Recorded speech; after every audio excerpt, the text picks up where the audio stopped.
So if you've been struggling with low back pain, either because it's something, a chronic condition you've had, a recent injury, or perhaps you've been seated with poor posture as you've been working from home during the pandemic and not a proper setup, you may be experiencing some low back pain. So I'm going to give you some simple exercises that you can do at home.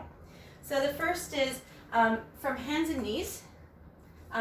Your hands are going to be about shoulder width apart on the floor, and your knees about hip width apart, and it's called cat-cow.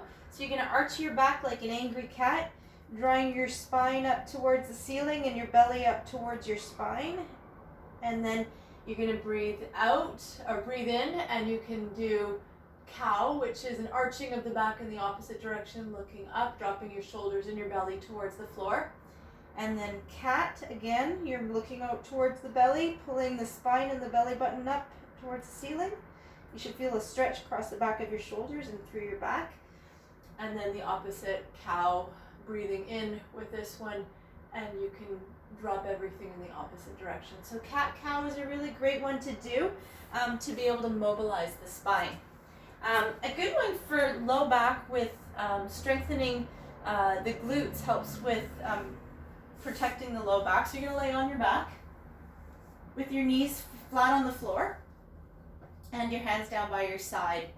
And basically what you're going to do is just lift your hips slowly off the ground so that you are coming up to a straight line between your knees and your shoulders.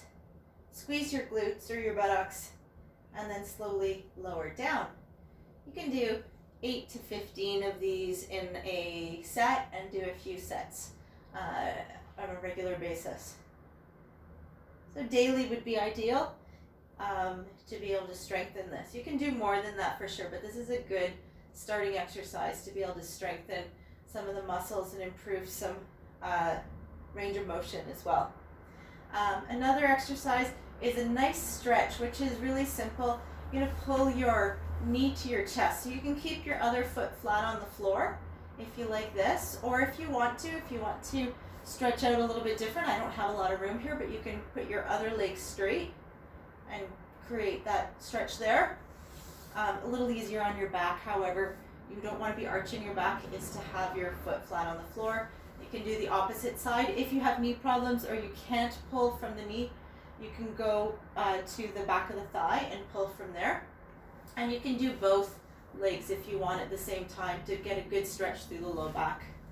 And then the last exercise I'll show you here today is one that when I was in China doing my internship, one of the doctors suggested this simple exercise. So you're standing with your feet about hip width apart, and you're just gently going to sway your hips from side to side. So I'm alternating bending of my knees and swaying the hips from side to side. It's kind of like a dance, but it's a really good way to mobilize the spine. So you're moving the spine a little bit like a snake. So these are some simple exercises to be able to help with your low back pain. Hopefully you found this useful. Thanks.